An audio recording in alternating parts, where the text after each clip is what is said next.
आत्मा के साथ जाना चाहोगे जो सुखी है, मस्त बिंदास है, हर वक्त मौला है, उसके साथ जाना पसंद करोगे आप किसके साथ जाना पसंद करोगे? जो मस्त मौला है। हाँ, तो हमेशा क्या रहना है? बस खुश।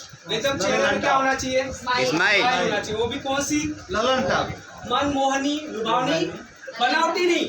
कुछ लोगों को मैं देखता हूँ पीठ पीछे गाली देंगे और सामने आए बहुत गाड़ी है, वो इधर से नहीं आती है, वो समझ में आ जाती है। तो आपका हमें नेचर ही ऐसा होना चाहिए। कैसा होना चाहिए कि आपके अंदर वो नेचर ही होना चाहिए, डेवलप होना चाहिए कि हमसे कोई भी मिले तो हमारे लिए सब लोग कौन है? एक जैसे। देखो, मैं जब भी 12th में पढ़ाई कर रहा था, एक इंग्लिश का टीचर था और वो टीचर से इतने लोग डरते थे, उसका क्लास छोड़ के बाहर जाते थे। ठीक है, नहीं पढ़ेंगे, इंग्लिश नहीं आएगा, चलेगा, लेकिन इसका मार हम लोग। लेकिन उसकी एक बात मुझे आज भी बहुत अच्छी तरीके से याद है और उसको मैं यहाँ पे बहुत इम्प्लीमेंट किया। जब भी मैं 12th में पढ़ रहा था तो एक दिन ऐसा सेशन था और वो टीचर डे था और टीचर लोग अपनी अपनी बातें रख रहे थे। तो उसने क्या बोला कि कभी भी आप अगर बिजनेस करते हो या कोई आप भी ग्रुप डेवलप करते हो या आप अपना जहाँ जॉब करते हो रहता है ना, आपको पोस्ट दिया रहता है, सुपरवाइजर हो, HOD हो या कोई टीम चला रहे हो, तो कभी भी टीम भावना कैसी होनी चाहिए? कुछ लोग सोचते हैं ऐसे, कन खजूरा मालूम है? गोजर कन खजूरा, यस, उसके कितनी टांगे होती हैं? 100। ठीक है, लोग क्या सोचते हैं, अरे 100 टांगे यार, 2-4 टूट गई तो क्या होगा, कुछ फर्क पड़ता है? नो। तो लेकिन वो क्या बोलता है, कभी कभी अपने साथ में होता है, वो अपने अंदर वो भावना आती है और लाना नहीं, अगर आती होगी तो लाना नहीं। कभी भी फीलिंग क्या रखना, मैं चैन पहना हूँ, क्या पहना हूँ? चैन। चैन की अगर एक भी कड़ी टूट गई तो आप पहन सकते हो? नो। तो कभी भी आप अपने साथ में जो भी आपके साथ एसोसिएट ज्वाइन करते हैं तो उनके साथ यही फीलिंग होनी चाहिए, एक भी बंदा आपके वजह से वो हर्ट नहीं होना चाहिए। एक कड़ी है, टूट गई, पहन सकते हो क्या? नो। दोनों चीज है ना, वहां पे 4 टांग टूट गई, कुछ फर्क नहीं पड़ता है। ऐसा एटीट्यूड लेके बिजनेस कभी करना नहीं। हमेशा आपका एटीट्यूड कैसा होना चाहिए? फीलिंग क्या होनी चाहिए? फीलिंग क्या होनी चाहिए? मेरे जितने भी लोग मेरे साथ जुड़े हैं वो एक चैन की क्या है? कड़ी है। क्या है? एक भी टूट गई तो हम पहन नहीं सकते। ये एटीट्यूड से करोगे तो आप बहुत आगे जा सकते हो। अभी कुछ नए चेहरे यहाँ पे हैं, बहुत लोग मेरे बारे में जानते हैं। कितने ऐसे नए लोग हैं जो फर्स्ट टाइम मुझे मिल रहे हैं या फर्स्ट टाइम मुलाकात हो रही है। तो मैं कुछ मेरे बारे में बताना चाहूँगा कि जैसे आपने डेमो देखा, आप लोग ने बहुत अच्छा अशोक भाई ने डेमो दिखाया, क्लैपिंग होना चाहिए उनके लिए। और संजय भाई ने जिस तरीके से ब्रेसलेट के बारे में डेमो दिखाया, BMM के बारे में बताया। देखो, प्रोडक्ट का नॉलेज बहुत जरूरी है, होना चाहिए। प्रेजेंट करने टाइम पे आप लोगों को बहुत जरूर बोलते ये पहन लो, बहुत मस्त है। अब क्या होगा, मस्त है, लेकिन इसके बारे में अगर अच्छे से मैं एक्सप्लेन करके अगर उसको देंगे और उसका जो भी प्रॉब्लम है उसको सुन के अगर उसको प्रॉपरली गाइड करके देंगे तो फायदा होगा कि नहीं होगा? yes. तो प्रोडक्ट अच्छा है, ठीक है, कंपनी भी अच्छा है, पेआउट भी अच्छा है, सब कुछ अच्छा होने के बावजूद भी पैसा लोग नहीं कमा पाते। होता है कि नहीं? yes. सब कुछ तो अच्छा है तो कमाना चाहिए ना, इसको yes. रोका है क्या? नो। तो हर काम का तरीका होता है, हर काम का क्या होता है? तरीका होता है। देखो, आप किसी भी फील्ड में, कुछ लोग यहाँ पे मेरे से उम्र में बड़े भी होंगे, कुछ छोटे भी होंगे, आप जिस भी फील्ड में हो आप उस फील्ड के मास्टर हो। देखिए, अगर नेटवर्क मार्केटिंग करना है, MLM करना है, आपको सरेंडर करना पड़ेगा। क्या करना पड़ेगा? सरेंडर। मैं जब भी जॉब करता था ना, मेरा एटीट्यूड ऐसा था, मैं महाराष्ट्र मुंबई में जहाँ जॉब करता था डायमंड ज्वेलरी में, मैं यूनियन का सेक्रेटरी था और जो वहाँ का मैनेजर था महाराष्ट्र था, और मैं जहाँ जितने भी लोग थे वर्कर उसमें से मैं अकेला यूपी का था। और मुझे पोस्ट मिली थी और पोस्ट को मुझे क्या लगता था मालूम है कि मेरा तो बहुत रुआब है, मैं सुन के नहीं लेगा, अकड़ थी मेरे अंदर। और अकड़ होने की वजह से ना तो मैनेजमेंट मुझे एक्सेप्ट करता था ना तो वर्कर मुझे एक्सेप्ट करते थे। बट मैं ELF में ज्वाइन किया, ELF ज्वाइन करने के बाद मुझे सिर्फ ELF में फ़ायदा नहीं हुआ, मेरे उस बिजनेस में, मेरे उस जॉब में भी मुझे फ़ायदा हुआ। लोग पहले मैं खड़ा होता तो लोग बोलते तू बोलना नहीं, क्या बोलते थे? तू बोलना नहीं, झगड़ा करा देगा। लोग बोलते थे तू चलती हुई ट्रेन में चढ़ता है। चलती हुई ट्रेन में चढ़ने का मतलब क्या होता है मालूम है? तू कभी भी कुछ भी बोल सकता है। जो हर्ट हो सकता है, झगड़ा हो सकता है। लेकिन आज अभी कल मैं इधर 2 दिन से इधर ही हूँ, कल्याण में मीटिंग हुआ था, लोग अभी फ़ोन किया था, लोग बोलते सर आपकी बहुत कमी करी। तो सोचो ये कहाँ से हुआ, ये येलप की वजह से हुआ, ये इसकी वजह से हुआ था। लोग मुझे सुनना पसंद नहीं करते थे, आज बोलते लोग अगर सर आप आओगे तो बड़ा अच्छा होगा। तो पैसा ही नहीं, मान सम्मान भी मिलता है। तो ये सब पाने के लिए सिर्फ पैसा नहीं, सब कुछ मिलेगा। तो आपको क्या बनना पड़ेगा, जीरो सरेंडर। एक आदमी था, वो सिंगिंग सीखने के लिए गया, एक आदमी सिंगिंग सीखने के लिए गया, तो बोला कितना लगेगा, बोला 5,000। कितना लगेगा, 5,000, 2 महीने में सीख जाओगे। दूसरा आदमी आता है, बोलता है सर मुझे भी सिंगिंग सीखना है, मुझे 2-4 महीने का अनुभव है, तो मेरा कितना लगेगा, बोलता है 10,000। बोला अजीब आदमी है, ये फ्रेशर को क्या बोलता है 5,000, और वो बोलता है मेरे को तो कुछ आता भी है, तबला बिबला बजाने, और बोलता है 10,000। बोला ये क्यों, बोलता क्या होगा, वो जीरो है ना, तो मैं जैसे सिखाऊंगा वैसे सीखेगा, लेकिन तुमको आता है तो बीच में क्या बोलोगे, मुझे तो ये आता है, तो मुझे डिलीट करने के लिए भी टाइम जाएगा। क्या होगा, वो डिलीट भी करना पड़ेगा ना, अगर तुम बीच बीच में बोलोगे मुझे ये आता है, मुझे ये आता है, मुझे मैं ये जानता हूँ, तो क्या होगा, समझा पाओगे क्या? टीचर अगर सिखाए बच्चे को और बच्चा ध्यान से अगर सुने तब तो टीचर को मजा आएगा। अब बीच बीच में वही उड़े तो क्या होगा, टीचर बोला जा, जब तुझे सब आता है तो तू जा, फिर क्या होगा, मार्केट में जाएगा, हाथ पैर फ्रैक्चर करके आएगा। तो हमारा काम एक ही है कि हमने ये सब फ्रैक्चर किया है और आप लोग का ना हो। तो यहाँ पे जितने भी लोग, आप जिस भी प्रोफेशन में हो, वही बात है, अगर इसमें आपको सक्सेस होना है तो आपको सबसे पहले क्या करना पड़ेगा, सरेंडर कर दो यार। मैं मेरे बारे में बताता हूँ, कुछ लोग जानते फिर भी बताता हूँ, सिर्फ ये बिजनेस में आपके अंदर जात नहीं पूछता है, आपकी पढ़ाई लिखाई क्या है वो नहीं पूछता है, आप अमीर हो गरीब हो कुछ नहीं पूछता, सिर्फ एक चीज़ पूछता है, आपको पैसे कमाने की भूख है या नहीं। तो आप लोग यहाँ बैठे, सबको सच में पैसा कमाना है? यस। बहुत जन बोलते हैं, इधर खड़ा होके ना पहले हर कोई अपना अपना स्टोरी सुनाते हैं और कमाने के बाद बड़ी बड़ी बातें करते हैं, लेकिन रियल में कुछ लोग यहाँ पे पर्सनली नहीं जानते, लेकिन मीटिंग में कई बार सुने। मैं 2003 से मुंबई में रहता हूँ। कब से? 2003 से।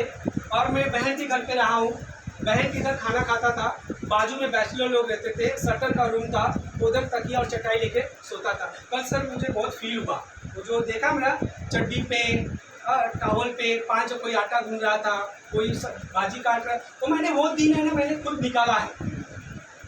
और अंबरनाथ स्टेशन से घर पे जब अप डाउन करता था, 10 रुपया रिक्शा भाड़ा जाने का और 10 रुपया रिक्शा भाड़ा, 20 रुपया बचाने के लिए मैंने 1000 रुपये का सेकेंड हैंड का साइकिल लिया। आप सोच सकते हो कंडीशन क्या रही हो। जहाँ स्टैंड पे साइकिल रखते थे, एक 70 रुपया लेता था और एक 80 रुपया लेता था, तो मैं कहाँ रखता होगा? 70 रुपये। उस दिन के बाद वो 70 वाले ने 100 कर दिया, फिर मैं कहाँ रखना चालू किया होगा? 80 वाले। सोचो, कंपनी से छूटते थे ना, 12-12 घंटा ड्यूटी करने के बाद भूख लगी रहती थी ना, कांजूर मार्ग में अगर उतरोगे आप, हाईवे से स्टेशन की तरफ जाओगे तो लंबा रास्ता सीधा दिखता है, तो हम लोग वड़ा पाव खाना रहता था ना, ऐसे देखते थे कि कोई आ तो नहीं रहा है ना, ये तो 10 रुपया एक्स्ट्रा जाएगा। 7 तारीख को पगार होता था, 7 तारीख को कभी डीए बढ़ता था ना, डीए, तो पगार 10 तारीख को होता था। हालत इतनी ख़राब रहती थी कि अगर गलती से कोई 100 रुपया भी मांग लिया ना तो अपनी पोल खुल जाएगी, ऐसे हालात थे।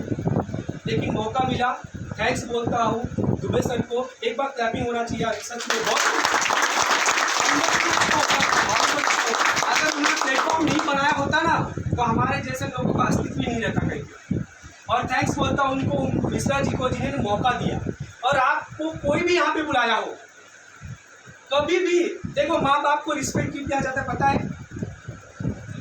माँ बाप को रिस्पेक्ट क्यों दिया जाता है? हम बहुत चतुर हैं, बहुत शाने हो गए। अरे शाना बना, पैदा कौन किया?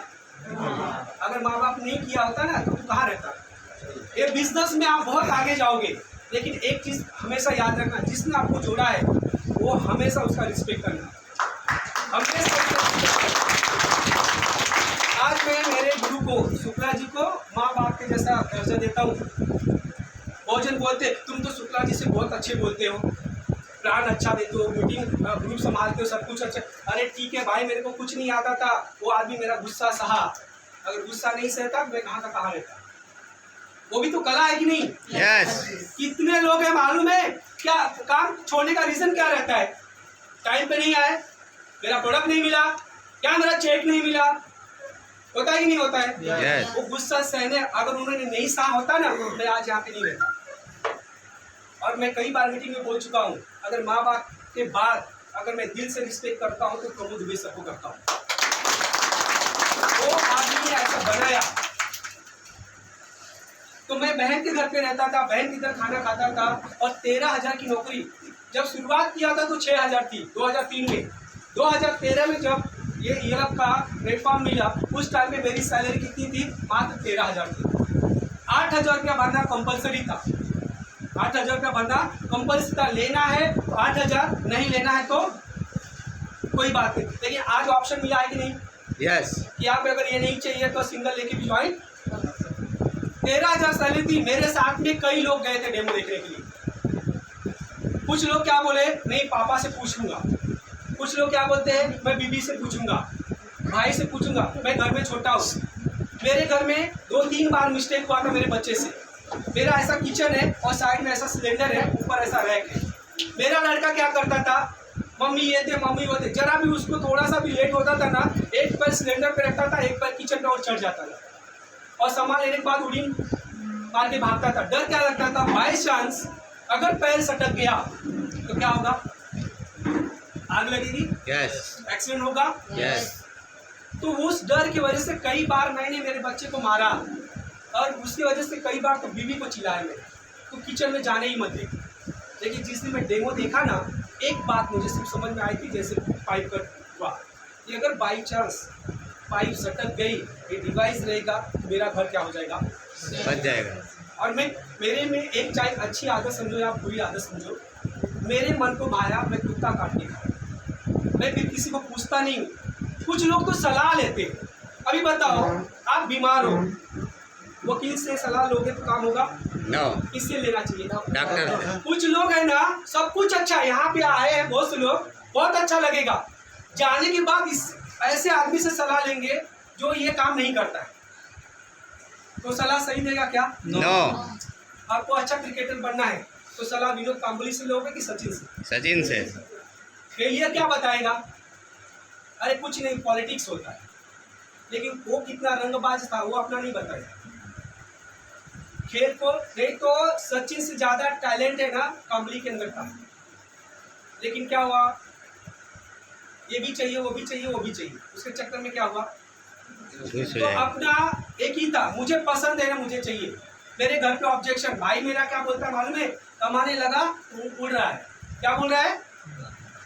कमा रहा तो उड़ रहा है। जिस बहन के घर पे रहता था, बहन क्या बोलती थी मालूम है? 10 साल इस एरिया में हो गया तुझे रह के, किसके घर पे सिलेंडर फटा था? जो तेरे घर पे फट रहा था। बीवी कुछ दिन पहले मुझे 5,000 मांग रही थी कि मुझे 5,000 दे दो, मुझे पायल जाड़ा करना है। मैं बोला पैसा नहीं है। क्या बोलती मालूम है? 5,000 नहीं, 8,000 कहाँ से है? मैं बोला सोच मैं तेरे से कितना प्यार करता हूँ। घर में सिलेंडर ब्लास्ट होगा तो उसका सामना कौन करता है? हाँ, कौन रहता है घर में? तू ही रहती है ना। सोच 5,000 नहीं दिया, लेकिन तेरे लिए मैं 8,000 का सामान लाया, तो तेरे से कितना प्यार करता हूँ। और अभी ये भी मांगती है तो बिंदास। ये कहाँ से हुआ है? ईएलएफ से। की वजह से हुआ। तो आप कहाँ पे हो कोई मैटर नहीं है, आपकी जात क्या है, आप अमीर हो गरीब, लेकिन आप जाना कहाँ चाहते हो ये आपको डिसाइड करना पड़ेगा। हमको सूरत जाना है और सचिन स्टेशन पे मैं जाके बोलूँ मुझे टिकट दे दो, तो क्या पूछेगा? नहीं, खाली टिकट दे दो बस। क्या बोलेगा? कहाँ जाना है? गुस्सा आएगा, खिड़की में जगह रहेगी तो क्या करेगा? भगा देगा, लगाएगा। तो आप लोगों का पहले डिसीजन ये होना चाहिए मुझे जाना कहाँ है, ये लब से क्या कमाना है। कुछ सपने हैं, उस सपने को अपने डायरी में क्या करो, लिखो। 13,000 की नौकरी करने वाला आदमी, 13,000 की नौकरी करने वाला इतना मैनेज करता था, डिसीजन एक ही था, कोई कितना भी मना करेगा मैं रिटर्न नहीं करूँगा। यहाँ पे कितने लोगों को तो 5,000 देने के बाद सांस ऊपर नीचे होती है कि पैसा दे दो ना तो अटैक आ जाएगा, साला मर जाएगा वैसे ही। इतना ऊपर नीचे होता है। लेकिन मेरा एक ही डिसीजन था, मैं अभी लिया, मैं रिटर्न। तो देखो ऑब्जेक्शन मैंने बहुत लिया था। मैं डेमो देखने के बाद घर सेफ हो गया। 4:15 बजे उठता था मैं और 5:16 का ट्रेन पकड़ के मैं अंधेरी पहुंच जाता था। 7 बजे का था और जब तक मैं नौकरी किया हूँ मेरा रिकॉर्ड है। और आज भी मैं मीटिंग में हो या कहीं गाँव में जाता हूँ, मेरा टाइमिंग का पंक्चुअल हूँ मैं टाइम पे पहुँचना मेरा बहुत आदत है। क्योंकि मैं 2 दिन का जेबी और ये मिलता था मुझे, गुड अटेंडेंस बोनर, 2 दिन का पगार एक्स्ट्रा मिलता था। और वो 2 दिन का पगार एक्स्ट्रा लेने के लिए मैं 30 दिन है ना टाइम पे पहुँचता था कि 2 दिन का पगार एक्स्ट्रा मिल जाएगा सिर्फ वो 2 दिन के लिए। तो मैं डेमो देखा, पसंद आया, ले लिया, ठीक है। फिर 6 दिन अपने काम पे, क्योंकि संडे के दिन मीटिंग था एरिया में और वहाँ पे मैंने देखा था। तो हमारे जो गुरु है शुक्ला जी, वो उधर मेडिकल पे आते जाते थे। शाम को मैं आ रहा था तो अंबरनाथ से मेरा घर 3 किलोमीटर, तो मैं साइकिल चला के जब जाता था ना, ये पूरा भीग जाता था, ये मेरा भीग जाता था। तो मेडिकल पे दिखे ना, बोलते अरे अरे आइए आइए प्रजापति जी आइए, बैठिए ना। बैठा, बोलते थे अरे साहब आपने अपना तो घर सेव किया, क्या अपने लोगों का घर सेव नहीं करोगे? आप अगर उनका घर सेव करते हो ना तो उसमें आपको बहुत सारा फायदा होगा। मैं क्या बोला मालूम है? अगर ये बात आप पहले बोले होते ना, मैं डिवाइस लेता भी नहीं। बोले क्यों? बोले मुझे पसंद नहीं, किसी के घर पे जाओ मस्का लगाना मुझे पसंद नहीं। तो इतनी रात को मेरे घर पे आके अपना काम धंधा छोड़ के इतना समझा रहा है, इसको कुछ तो फायदा है। और यही सबसे बड़ा रोग है। मैं क्या बोला साहब, देखो सब ठीक है, आपका प्रोडक्ट अच्छा है, आप अच्छे हो, सब अच्छा है, लेकिन मुझे करना। उन्होंने क्या बोला मालूम है कि फिर आपने क्यों ले लिया? मैं बोला सेफ्टी था बोल के ले लिया। बोले ये सेफ्टी है, आपको कब पता चला? मैं बोला डेमो देखने के बाद। बोलते अगर मिश्रा जी भी सोचे होते भाई बाबा मेरा मेडिकल है, मेडिकल पे 100 जन आते हैं, मैं किसी को बोलेगा तो आपको पता चलता? नो। तो आपका काम है बताना, लेना न लेना किसका काम है? सामने वाले का। बोले आप अपनी बहन को भी अपनी बाइक में बिठा के लेके जाओगे ना, तो सोचने वाला क्या सोचेगा? बहन नहीं, इसकी गर्लफ्रेंड ही होगी। तो क्या आपकी बहन आपकी गर्लफ्रेंड हो गई? नो। आपका काम है बताना। आपके सपने पूरे हो सकते हैं। आप बताइए आपके सपने क्या है? मैं बोला कि सुनोगे तो हंसोगे। बोले बताइए। मैं बोला बाइक का, तो सच में हंस दी। बोले यार बाइक कौन सी बड़ी चीज़ है? बोला सर 10 साल नौकरी करके हो गया है पर बाइक नहीं ले पाया हूँ, और शादी जब भी हो रही तो मैं झगड़ा भी कर लिया था, मेरे को बाइक चाहिए। तो मेरे मामा ने एक वर्ड बोला था मेरी माँ को, उसको बोल। अब उसका इतना बड़ा शौक है ना, तो अपने कमाई से शौक पूरा करे, किसी के देने से पूरा करेगा क्या हो? और वो बात है ना लगी। तो मैं बोला 10 साल हो गया नौकरी करके नहीं ले पाया हूँ, आप बोलते हो पार्ट टाइम में करके ले लो, बेवकूफ़ मत बनाओ। हम भी बोलते हैं ना, आप करते करते आप चाहो तो अपना सपना पूरा कर सकते हो, जरूरतें तो पूरी हो ही गई है। मैं बोला साहब बेवकूफ़ मत बनाओ, 10 साल हो गया नौकरी करके और हमको सिखाओ मत। बड़ा मेरा एटीट्यूड बहुत अलग था, नाक पे गुस्सा रहता था, नाक पे। मैं तो कई बार डेमो किट उठा के फेंक दिया हूँ, भाड़ में क्या तुम्हारा बिजनेस तुम। लेकिन वो बनते नहीं सहा होता ना, तो मैं यहाँ पे नहीं होता। तो उन्होंने क्या बोला मालूम है? सोचो कितना बड़ा दुर्भाग्य है। मैं तो वो तो बोला कि 10 साल नहीं कर पाए, फिर भी उसमें आपको बोलते हो कि मतलब 10 साल से कर रहा हूँ और मेरा सपना पूरा नहीं हुआ, तो और कितना साल करोगे कि सपना पूरा होगा? इसमें करो, पार्ट टाइम में हो